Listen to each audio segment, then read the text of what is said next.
All right, let's jump right in. We're going to talk about a core concept in chemistry called limiting reactants. Now, that might sound a little intimidating, but believe it or not, it's an idea you already get.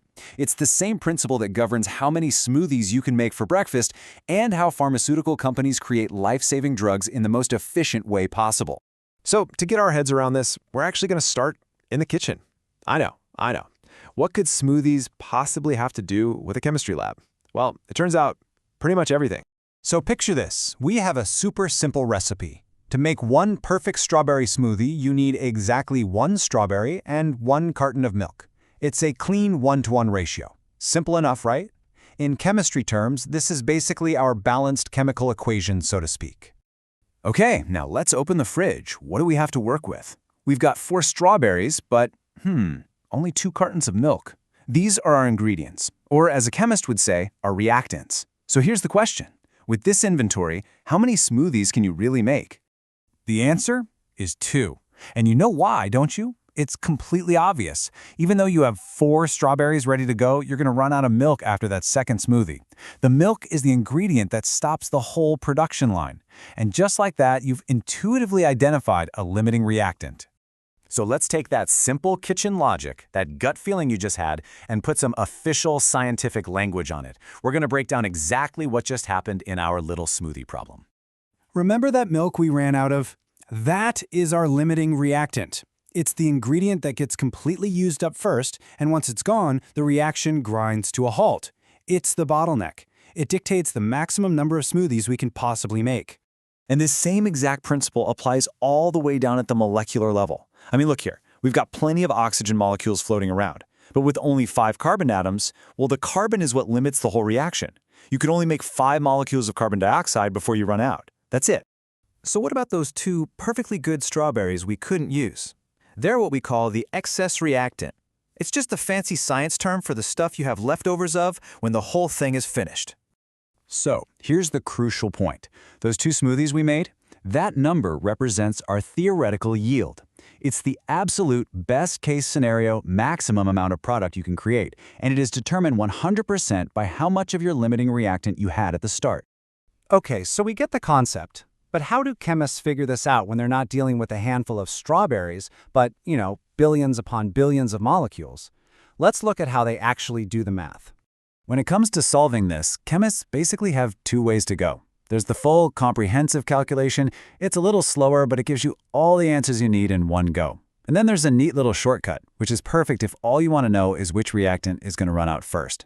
The full method is basically like running the numbers twice. First, you take one reactant, say the nitrogen here, and you calculate the absolute maximum product you could make if you had unlimited amounts of everything else. Then, you do the exact same calculation for your other reactant, the hydrogen.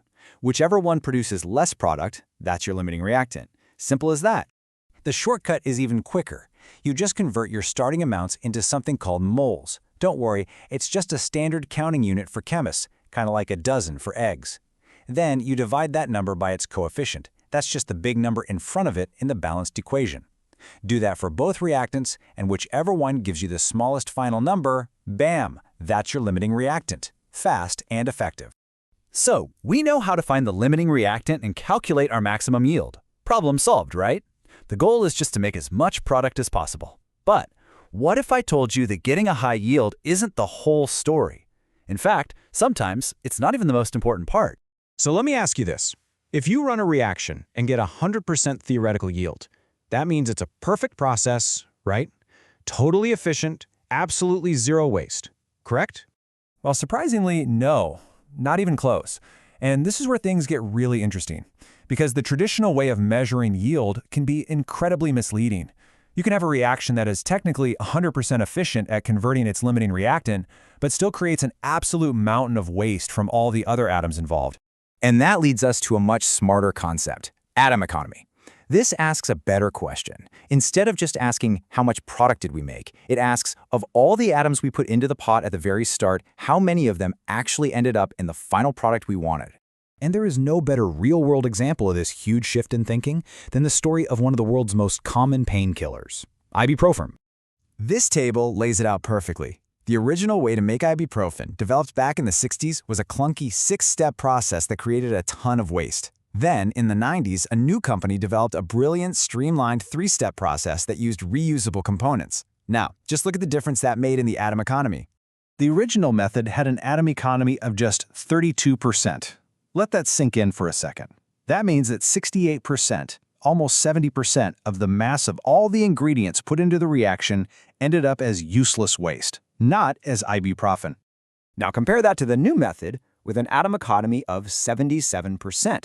By completely redesigning the chemical pathway to be smarter and more elegant, they more than doubled the efficiency and drastically cut down on waste.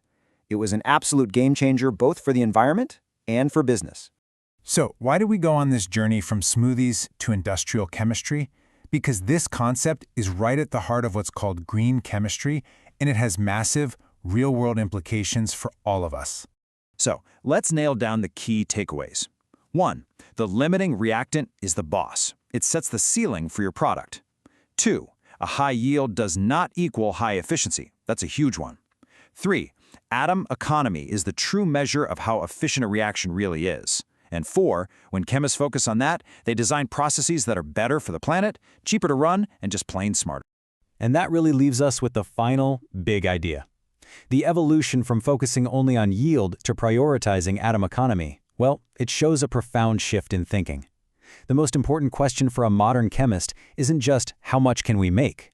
It's about understanding the true cost to the planet and the bottom line of every single atom.